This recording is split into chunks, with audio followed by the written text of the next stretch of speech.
C'est une grande bénédiction pour moi d'être avec vous ce matin. 50 jours après Pâques. Très rapidement, nous va regarder Actes chapitre 2. Nous va commencer à lire à partir du premier verset. Nous va lire. Quand le jour de la Pentecôte arriva, les croyants étaient réunis tous ensemble au même endroit.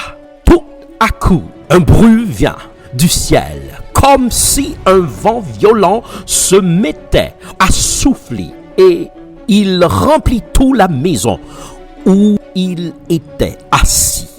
Verset 3. Ils virent alors apparaître des langues pareilles à des flammes de feu.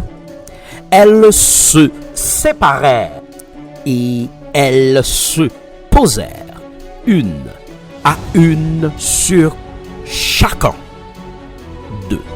Ils furent tous remplis du Saint-Esprit et se mirent à parler en d'autres langues, selon ce que l'Esprit leur donnait d'exprimer.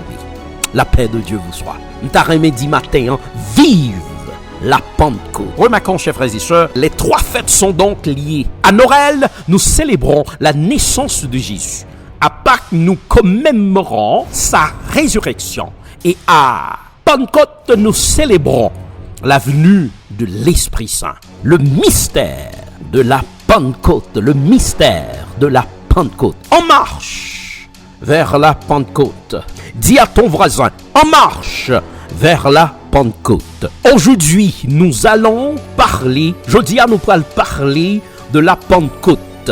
50 jours après que Jésus est monté au ciel. 50 jours où l'effusion de l'Esprit. 50 jours après la résurrection de Jésus. Les apôtres ont reçu le don de l'Esprit Saint comme Jésus leur avait promis. Vous allez recevoir une force et vous serez mes témoins jusqu'aux extrémités de la terre. Tenez bien, là où est l'Église, il y a aussi l'Esprit de Dieu. Et là où est l'Esprit de Dieu, il y a aussi l'Église. Est-ce que là avec matin? Est-ce qu'on comprend ça n'a dit là matin? La Pentecôte, c'est le 50e jour après Pâques. La Pentecôte juive, c'était la célébration du jour où Moïse avait reçu de Dieu la loi, les 10 commandements sur le mont Sinaï. Mais il faut redire aussi, la Pentecôte était une fête agricole. Mais pour comprendre ça maintenant, la Pentecôte, chers frères et sœurs, est liée à la naissance de l'Église. Et nous devons comprendre, c'est à partir de la Pentecôte que le message de Jésus se répand dans tout le monde entier. Quand le Saint-Esprit agit, chers frères et sœurs, il y a toujours quelque chose de surnaturel. À la Pentecôte, chers frères et sœurs, les chrétiens ont reçu le Saint-Esprit. Nous devons attendre à la visitation surnaturelle du Saint-Esprit. L'Esprit Saint fait irruption avec force. Il s'agit d'un violent coup de vent. La Bible nous renseigne que le bruit, le feu et les langues dont les disciples ont fait l'expérience venaient du ciel. Pentecôte, chers frères et sœurs, une histoire de flammes qui descend du ciel. Vous remarquez qu'il y a différents mondes. Une unité vécue dans la diversité. Actes chapitre 2, verset 42. Unité et diversité dans l'église, l'essayons impératif et supposé nous obliger à attendre à ça. Cela signifie que Dieu vit en eux.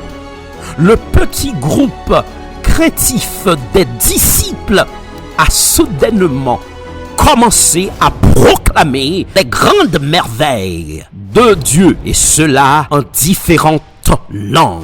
À chaque fois que des chrétiens se réunissent en prière, une Pentecôte, une manifestation en plénitude du Saint-Esprit devait être accomplie.